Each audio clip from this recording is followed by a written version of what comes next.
ಬಂಧುಗಳೇ ನಮಸ್ಕಾರ, ಹೇಗಿದ್ದೀರಿ ನೀವೆಲ್ಲರೂ? ನಾನು ಸುಬ್ರಹ್ಮಣ್ಯ ಎಸ್ ಹಂಡಿಗೆ. ಬಂಧುಗಳೇ, ರಾಷ್ಟ್ರ ಮಟ್ಟದಲ್ಲಿ ಸದ್ದು ಮಾಡ್ತಿರುವ ಬೆಂಗಳೂರಿನ ಒಂದು ಘಟನೆ ನಮ್ಮ ವ್ಯವಸ್ಥೆ, ನಮ್ಮ ಈ ಸಮಾಜದ ಹುಳುಕನ್ನ ಎಳೆ ಎಳೆಯಾಗಿ ಬಿಚ್ಚಿಡುವಂತ ಕೆಲಸವನ್ನ ಮಾಡಿದೆ. ಬಂಧುಗಳೇ, ಆಗಾಗ ಒಂದು ಮಾತು ಕೇಳಿ ಬರ್ತಾ ಇರುತ್ತೆ, ನಮ್ಮ ಈ ಸಮಾಜದಲ್ಲಿ ಮಹಿಳೆಯರಿಗೆ ಕಾನೂನಲ್ಲಿ ವಿಶೇಷವಾದಂಥ ಅವಕಾಶವನ್ನ ಮಾಡಿಕೊಡಲಾಗಿದೆ.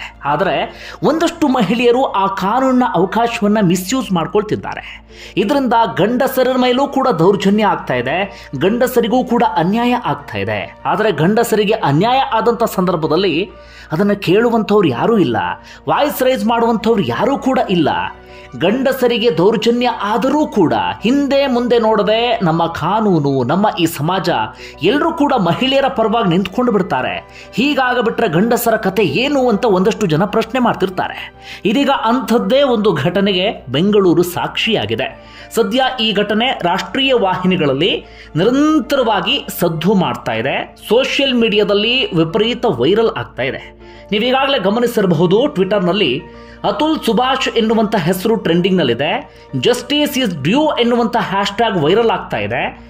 ಹ್ಯಾಶ್ಟ್ಯಾಗ್ ಮೆನ್ ಟು ಅನ್ನೋದು ಕೂಡ ಟ್ರೆಂಡಿಂಗ್ನಲ್ಲಿ ಇದೆ. ಹಾಗಾದ್ರೆ ಏನಿದು ಪ್ರಕರಣ? ಒಂದಷ್ಟು ಡೀಟೇಲ್ ಅನ್ನು ಗಮನಿಸ್ತಾ ಹೋಗೋಣ. ಈ ಘಟನೆಯನ್ನು ನೋಡ್ತಾ ಇದ್ರೆ ಒಂದಷ್ಟು ಜನರಿಗೆ ಅನ್ಸೋದಿಕ್ಕೆ ಶುರುವಾಗುತ್ತೆ, ಹೌದಲ್ವಾ, ನಮ್ಮ ಸಮಾಜದಲ್ಲಿ ಹೀಗೂ ಆಗ್ತಿದೆಯಲ್ಲ, ನಮ್ಮ ಕಾನೂನನ್ನು ಈ ರೀತಿಯಾಗಿಯೂ ಕೂಡ ಮಿಸ್ಯೂಸ್ ಅನ್ನ ಮಾಡ್ಕೊಳ್ಳಲಾಗ್ತಿದೆಯಲ್ಲ ಅಂತ.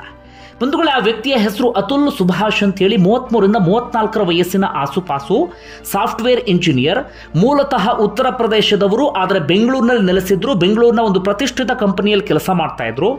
ಒಳ್ಳೆ ಸಂಬಳ, ಒಳ್ಳೆ ಉದ್ಯೋಗ, ಎಲ್ಲವೂ ಕೂಡ ಬಹಳ ಚೆನ್ನಾಗಿತ್ತು. ಹೀಗಿದ್ದಂಥ ಅತುಲ್ ಸುಭಾಷ್ ಇತ್ತೀಚೆಗಷ್ಟೇ ಮಾರತಹಳ್ಳಿಯ ತಮ್ಮ ಮನೆಯಲ್ಲಿ ಪ್ರಾಣವನ್ನ ಕಳ್ಕೊಂಡು ಬಿಡ್ತಾರೆ. ಮಾರತಹಳ್ಳಿ ಪೊಲೀಸ್ ಠಾಣಾ ವ್ಯಾಪ್ತಿಯಲ್ಲಿ ಇದ್ದಂಥ ಮನೆ. ಅತುಲ್ ಸುಭಾಷ್ ಪ್ರಾಣ ಕಳ್ಕೊಂಡಂಥ ರೀತಿ ಇದೆಯಲ್ಲ, ಒಂದು ರೀತಿಯಲ್ಲಿ ವಿಚಿತ್ರವಾಗಿತ್ತು. ಜೊತೆಗೆ ಆ ದೃಶ್ಯ, ಆ ಫೋಟೋ ಎಲ್ಲ ಕಡೆಗಳಲ್ಲೂ ಕೂಡ ವೈರಲ್ ಆಗೋದಕ್ಕೆ ಶುರುವಾಯಿತು. ಕಾರಣ, ಅತುಲ್ ಸುಭಾಷ್ ಟೈಮ್ ಟೇಬಲ್ ಅನ್ನು ಹಾಕಿದ್ರು. ನಾನು ಸಾಯುವ 2 ದಿನದ ಮುಂಚೆ ಏನೇನು ಮಾಡಬೇಕು, ನಾನು ಸಾಯುವಂಥ ಸಂದರ್ಭದಲ್ಲಿ ಏನೇನು ಮಾಡಬೇಕು ಅಂತ ನೀಟಾಗಿ ಟೈಮ್ ಟೇಬಲ್ ಅನ್ನು ಹಾಕೊಂಡಿದ್ರು. ಅಂದರೆ ಒಂದಷ್ಟು ಜನರಿಗೆ ಪೇಮೆಂಟ್ ಬಾಕಿ ಇದೆ, ಅದನ್ನು ಕ್ಲಿಯರ್ ಮಾಡಬೇಕು ನಾನು. ಜೊತೆಗೆ ನನ್ನ ಕಂಪನಿಯ ಒಂದಷ್ಟು ಕೆಲಸಗಳಿದ್ದಾವೆ, ಕೊನೆಯ ದಿನಗಳಲ್ಲಿ ಮುಗಿಸೋದು, ಅದನ್ನು ಕೂಡ ನಾನು ಕ್ಲಿಯರ್ ಮಾಡಬೇಕು. ನನ್ನ ಬೈಕ್ ಕೀ, ಕಾರ್ ಕೀ ಅದೆಲ್ಲವನ್ನು ಕೂಡ ನೀಟಾಗಿಡಬೇಕು, ಅದು ಮುಂದೆ ಎಲ್ರಿಗೂ ಕೂಡ ಸಿಗಬೇಕು. ನಾನು ಸತ್ತಾದ ಬಳಿಕ ಸಾಕ್ಷಿಗೋಸ್ಕರ ಒದ್ದಾಡಬಾರ್ದು. ಹೀಗಾಗಿ ಫೋನ್ ಲಾಕ್ ಇರುತ್ತಲ್ಲ ಅಥವಾ ಲ್ಯಾಪ್ಟಾಪ್ನ ಪಾಸ್ವರ್ಡ್ ಇರುತ್ತಲ್ಲ, ಅದೆಲ್ಲವನ್ನೂ ಕೂಡ ಕ್ಲಿಯರ್ ಮಾಡಬೇಕು. ಈ ರೀತಿಯಾಗಿ ಎಲ್ಲವನ್ನೂ ಕೂಡ ಕ್ಲಿಯರ್ ಮಾಡಿರ್ತಾರೆ ಅತುಲ್ ಸುಭಾಷ್. ಅಷ್ಟು ಮಾತ್ರ ಅಲ್ಲ, ಒಂದು ಬೋರ್ಡ್ ಅನ್ನ ಕುತ್ತಿಗೆಗೆ ನೇತು ಹಾಕೊಂಡಿರ್ತಾರೆ, ಜಸ್ಟಿಸ್ ಈಸ್ ಡ್ಯೂ ಅಂತ, ನ್ಯಾಯ ಬಾಕಿ ಇದೆ ಎನ್ನುವ ರೀತಿಯಲ್ಲಿ ಒಂದು ಬೋರ್ಡ್ ಅನ್ನ ತನ್ನ ಕುತ್ತಿಗೆಗೆ ನೇತು ಹಾಕೊಂಡು ಮನೆಯ ಕಬೋರ್ಡ್ ಒಂದಕ್ಕೆ ಅದೇ ರೀತಿಯಾದಂಥ ಒಂದು ಬೋರ್ಡ್ ಅನ್ನ ಅಂಟಿಸಿ ಅತುಲ್ ಸುಭಾಷ್ ಪ್ರಾಣವನ್ನ ಕಳ್ಕೊಂಡು ಬಿಡ್ತಾರೆ. ಆರಂಭದಲ್ಲಿ ಅತುಲ್ ಸುಭಾಷ್ ವಿಚಾರ ಹೆಚ್ಚು ಸದ್ದು ಮಾಡಿರೋದಿಲ್ಲ. ಆದರೆ ಬರ್ತಾ ಬರ್ತಾ ಬರ್ತಾ ಅದು ವಿಪರೀತ ಸದ್ದು ಮಾಡೋದಕ್ಕೆ ಶುರುವಾಯಿತು. ರಾಷ್ಟ್ರೀಯ ಮಾಧ್ಯಮಗಳಂತೂ ನಿರಂತರವಾಗಿ ಸುದ್ದಿ ಪ್ರಸಾರ ಮಾಡೋದಕ್ಕೆ ಶುರು ಮಾಡ್ಕೊಂಡು ಬಿಟ್ರು. ಅತುಲ್ ಸುಭಾಷ್ಗೆ ನ್ಯಾಯ ಸಿಗಲೇಬೇಕು ಅಂತ ಒತ್ತಾಯಿಸೋದಕ್ಕೆ ರಾಷ್ಟ್ರೀಯ ಮಾಧ್ಯಮಗಳು ಕೂಡ ಆರಂಭಿಸಿ ಬಿಟ್ವು. ಯಾಕೆ ಅತುಲ್ ಸುಭಾಷ್ ಸಾವು ಈ ಪರಿಯಾಗಿ ಸದ್ದು ಮಾಡ್ತಿದೆ ಅನ್ನೋದನ್ನ ಈಗ ಹೇಳ್ತಾ ಹೋಗ್ತೀನಿ, ಕೇಳಿ. 7 Sands ಟೂರಿಸಂ ಕಂಪನಿ ಅಂಡಮಾನ್ಗೆ ಟ್ರಿಪ್ ಆಯೋಜನೆ ಮಾಡಿದೆ. ಕೇವಲ 41,500 ರೂಪಾಯಿಗೆ ಅಂಡಮಾನನ್ನ 5 ದಿನ ಆರಾಮಾಗಿ ಸುತ್ತಾಡಬಹುದು.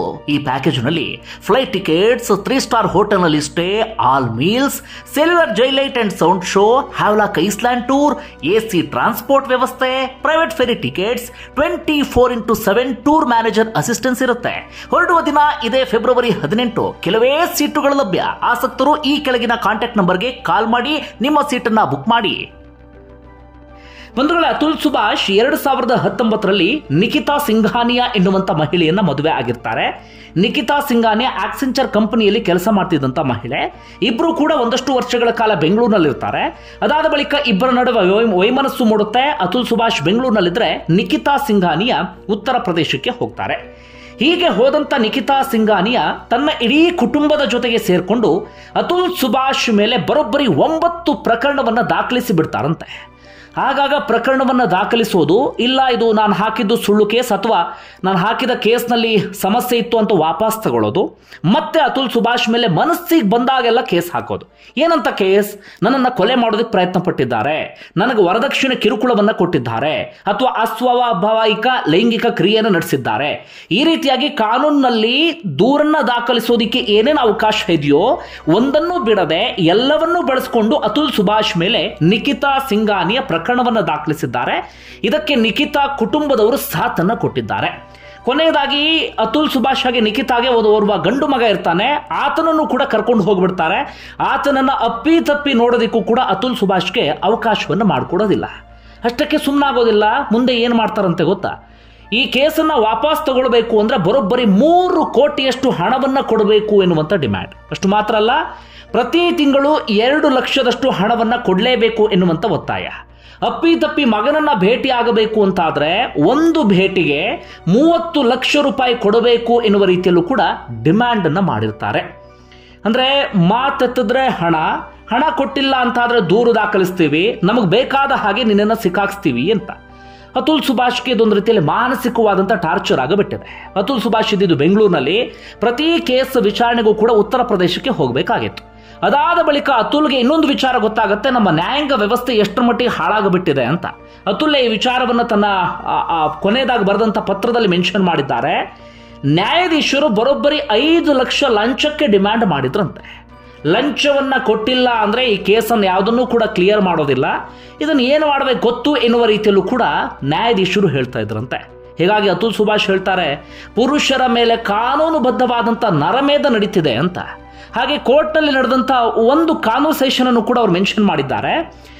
ಜಡ್ಜ್ ಮುಂದೆ ಅತುಲ್ ಹೇಳ್ತಾರಂತೆ, ನನ್ನ ಸಾಮರ್ಥ್ಯಕ್ಕಿಂತ ಹೆಚ್ಚು ಹಣವನ್ನು ನನ್ನ ಹೆಂಡತಿ ಕೇಳ್ತಿದ್ದಾಳೆ, ಹೀಗಾದ್ರೆ ನಾನು ಸಾಯ್ಬೇಕು ಬಿಟ್ರೆ ಬೇರೆ ಆಪ್ಷನ್ ಇಲ್ಲ ಅಂತ. ಹಾಗೆ ಹೆಂಡತಿ ಉತ್ತರ ಕೊಡ್ತಾಳಂತೆ, ಹಾಗಾದ್ರೆ ನೀನು ಸಾಯಿ ಅಂತ ಹೇಳಿ. ಆಗ ನ್ಯಾಯಾಧೀಶರು ನಗೋದಿಕ್ಕೆ ಶುರು ಮಾಡ್ಕೊಂಡು ಬಿಡ್ತಾರಂತೆ. ಇದು ಅತುಲ್ಗೆ ವಿಪರೀತ ಹಿಂಸೆ ಆಗ್ಬಿಡುತ್ತಂತೆ. ನ್ಯಾಯಾಧೀಶರು ಈ ರೀತಿಯಾಗಿ ವರ್ತಿಸಿಬಿಟ್ರೆ, ಒಬ್ಬರ ಪರವಾಗಿ ನಿಂತ್ಕೊಂಡು ಬಿಟ್ರೆ ಏನ್ ಕತೆ ಅಂತ. ಹಾಗೆ ಅತುಲ್ ಕೋರ್ಟ್ನಲ್ಲಿ ಪರಿಪರಿಯಾಗಿ ಬೇಡ್ಕೊಳ್ತಾ ಇದ್ರಂತೆ, ನನ್ನ ಮೇಲೆ ಸುಳ್ಳು ಪ್ರಕರಣವನ್ನು ದಾಖಲಿಸಿದ್ದಾರೆ, ಇದೆಲ್ಲವೂ ಕೂಡ ಸುಳ್ಳು ಅಂತ.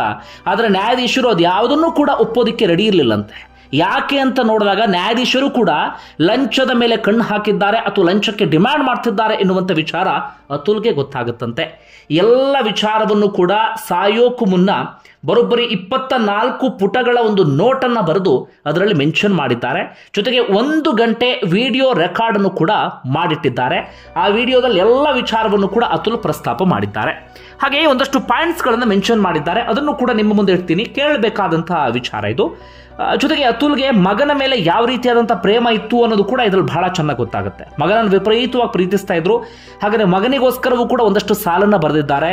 ನೀನು ಅವರಂತಾಗಬೇಡ, ಅಥವಾ ಅವರ ಆ ಆಸೆಗೆ ಅಥವಾ ದುರಾಸೆಗೆ ನೀನು ಬಲಿ ಆಗಬೇಡ ಎನ್ನುವ ರೀತಿಯಲ್ಲೂ ಕೂಡ ಒಂದಷ್ಟು ವಿಚಾರವನ್ನು ಹೇಳಿದ್ದಾರೆ. ಮಗನಿಗೆ ಗಿಫ್ಟ್ ಬಾಕ್ಸ್ ಅನ್ನು ತಲುಪಿಸಿ ಅಂತಲೂ ಕೂಡ ಅತುಲ್ ಒಂದು ಗಿಫ್ಟ್ ಬಾಕ್ಸ್ ಅನ್ನು ಇಟ್ಟಿದ್ದಾರೆ.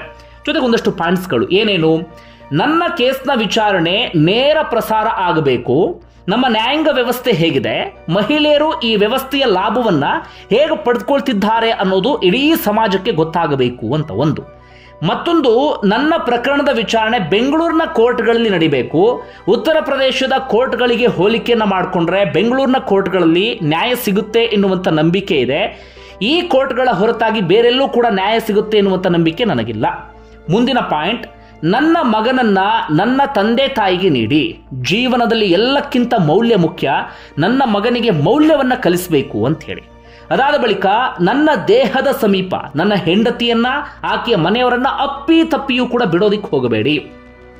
ಮುಂದೆ ನನ್ನ ಹೆಂಡತಿಗೆ ಆಕೆಯ ಕುಟುಂಬಸ್ಥರಿಗೆ ಶಿಕ್ಷೆ ಆಗುವವರೆಗೂ ಕೂಡ ನನ್ನ ಅಸ್ಥಿ ಇದೆಯಲ್ಲ ಅದನ್ನು ವಿಸರ್ಜನೆ ಮಾಡಬೇಡಿ.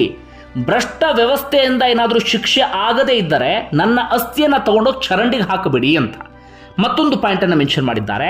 ಆಕೆ ನನ್ನ ಮೇಲೆ ಹಾಕಿದ್ದು ಸುಳ್ಳು ಕೇಸ್ ಅಂತ ಹೇಳಿ ಅದು ಸಾರ್ವಜನಿಕವಾಗಿ ಒಪ್ಕೊಳ್ಬೇಕು ಅಥವಾ ಸಾರ್ವಜನಿಕವಾಗಿ ಒಪ್ಕೊಳ್ಳುವ ಹಾಗೆ ಆಗಬೇಕು. ಹಾಗೆ ಮುಂದೊಂದು ಪಾಯಿಂಟ್, ನನ್ನ ಹೆಂಡತಿಯ ಸಿಂಪತಿಗೆ, ಆಕೆಯ ನಾಟಕಕ್ಕೆ ಯಾವುದಕ್ಕೂ ಬಲಿ ಆಗಲೇಬೇಡಿ. ಆಕೆಗೆ ಶಿಕ್ಷೆ ಆಗಲೇಬೇಕು. ಶಿಕ್ಷೆ ಆಗಿಲ್ಲ ಅಂತಾದರೆ ಅದೆಷ್ಟೋ ಮಹಿಳೆಯರು ಕಾನೂನನ್ನು ಮಿಸ್ಯೂಸ್ ಮಾಡಿಕೊಳ್ಳುವಂತ ಸಾಧ್ಯತೆ ಇದೆ. ಇದೊಂದು ಪ್ರಕರಣದಲ್ಲಿ ನನ್ನ ಹೆಂಡತಿಗೆ ಶಿಕ್ಷೆ ಆಯಿತು ಅಂತಾದರೆ ಇನ್ನೊಂದಷ್ಟು ಮಹಿಳೆಯರು ಕಾನೂನನ್ನು ಮಿಸ್ಯೂಸ್ ಮಾಡ್ಕೊಳ್ಳೋಕೆ ಹೆದರುತ್ತಾರೆ ಎನ್ನುವ ರೀತಿಯಲ್ಲೂ ಕೂಡ ಅತುಲ್ ಸುಭಾಷ್ ಒಂದಷ್ಟು ಪಾಯಿಂಟ್ಸ್ಗಳನ್ನ ಅದರಲ್ಲಿ ನೀಟಾಗಿ ಬರೆದಿಟ್ಟು ಹೋಗಿದ್ದಾರೆ. ಇದು ಅತುಲ್ ಸುಭಾಷ್ ಕತೆ. ಸದ್ಯ ಸಾರ್ವಜನಿಕವಾಗಿ ಅಥವಾ ಸೋಷಿಯಲ್ ಮೀಡಿಯಾದಲ್ಲಿ ಯಾವೆಲ್ಲ ಚರ್ಚೆಗಳು ಮುನ್ನೆಲೆಗೆ ಬಂದಿದೆ ಅಂದ್ರೆ, ಓರ್ವ ಹೆಣ್ಣು ಪ್ರಾಣ ಕಳ್ಕೊಳ್ತಾ ಇದ್ದ ಹಾಗೆ ತಕ್ಷಣವೇ ಗಂಡನನ್ನ ಅರೆಸ್ಟ್ ಮಾಡಲಾಗುತ್ತೆ. ಆದರೆ ಈ ಪ್ರಕರಣದಲ್ಲಿ ಯಾಕೆ ಹೆಂಡತಿಯನ್ನ ಅರೆಸ್ಟ್ ಮಾಡಿಲ್ಲ? ಓರ್ವ ಹೆಣ್ಣು ಪ್ರಾಣವನ್ನ ಕಳ್ಕೊಳ್ತಾ ಇದ್ದ ಹಾಗೆ ಗಂಡನ ವಿರುದ್ಧ ದೋಷಾರೋಪಣೆಯನ್ನ ಮಾಡಲಾಗುತ್ತೆ, ಗಂಡನನ್ನ ನಿಂದಿಸಲಾಗುತ್ತೆ. ಆದರೆ ಇಲ್ಲಿ ಗಂಡ ತೀರ್ಕೊಂಡಂತ ಸಂದರ್ಭದಲ್ಲಿ ಹೆಣ್ಣನ್ನ ಯಾಕೆ ಈ ಸಮಾಜ ದೂಷಿಸ್ತಾ ಇಲ್ಲ ಅಥವಾ ನಿಂದಿಸುವಂತ ಕೆಲಸವನ್ನ ಮಾಡ್ತಿಲ್ಲ ಅಂತಲೂ ಕೂಡ ಒಂದಷ್ಟು ಜನ ಇದೀಗ ಪ್ರಶ್ನೆ ಮಾಡ್ತಿದ್ದಾರೆ. ಯಾವಾಗ ರಾಷ್ಟ್ರೀಯ ಮಾಧ್ಯಮಗಳಲ್ಲಿ ಸುದ್ದಿ ಪ್ರಸಾರ ಆಗೋದಕ್ಕೆ ಶುರುವಾಯಿತು, ಸಾರ್ವಜನಿಕವಾಗಿ ಒತ್ತಡ ಜಾಸ್ತಿ ಆಯಿತು, ಸೋಷಿಯಲ್ ಮೀಡಿಯಾದಲ್ಲಿ ಈ ವಿಚಾರ ಸದ್ದು ಮಾಡೋದಕ್ಕೆ ಶುರುವಾಯಿತು. ಸದ್ಯ ನಿಖಿತಾ ಸಿಂಘಾನಿಯ ಕುಟುಂಬಸ್ಥರ ವಿರುದ್ಧ FIR ದಾಖಲಾಗಿದೆ. ನಿಖಿತಾ ಸೇರಿ 4 ವಿರುದ್ಧ ಮಾರತಹಳ್ಳಿ ಪೊಲೀಸ್ ಠಾಣೆಯಲ್ಲಿ FIR ಅನ್ನು ದಾಖಲಿಸಿಕೊಳ್ಳಲಾಗಿದೆ. ಒಂಥರ ವಿಚಿತ್ರ ಪ್ರಕರಣ ಅನಿಸ್ತಾ ಇದೆ. ಆದರೆ ಅತುಲ್ ಸುಭಾಷ್ ಹೇಳೋದ್ರಲ್ಲಿ ಸಾಕಷ್ಟು ಸತ್ಯವೂ ಕೂಡ ಇದೆ. ಅಂದ್ರೆ ಕೇವಲ ಇದು ಮಹಿಳೆಯರ ವಿಚಾರಕ್ಕೆ ಸೀಮಿತ ಆಗಿ ನಾನು ಮಾತಾಡ್ತಾ ಇಲ್ಲ. ನಮ್ಮಲ್ಲಿ ಕಾನೂನಲ್ಲಿ ಒಂದಷ್ಟು ಜನರಿಗೆ ವಿಶೇಷವಾದಂಥ ಅವಕಾಶವನ್ನು ಮಾಡಿಕೊಡಲಾಗಿದೆ. ಒಂದಷ್ಟು ಜನರಿಗೆ ನಿಜವಾಗ್ಲೂ ಅದರಿಂದ ಪ್ರಯೋಜನ ಆಗ್ತಿದೆ. ಆದರೆ ಇನ್ನೊಂದಷ್ಟು ಜನ ಅದನ್ನು ಮಿಸ್ಯೂಸ್ ಮಾಡಿಕೊಳ್ಳುವಂಥವರ ಸಂಖ್ಯೆಯೂ ಕೂಡ ಜಾಸ್ತಿ ಇದೆ. ಒಟ್ಟಾರೆ ಬಂಧುಗಳೇ, ಏನನ್ಸುತ್ತೆ ಕಮೆಂಟ್ ಬಾಕ್ಸಲ್ಲಿ ಮೆನ್ಷನ್ ಮಾಡಿ. ಧನ್ಯವಾದ ವಿಡಿಯೋ ನೋಡಿದ್ದಕ್ಕಾಗಿ.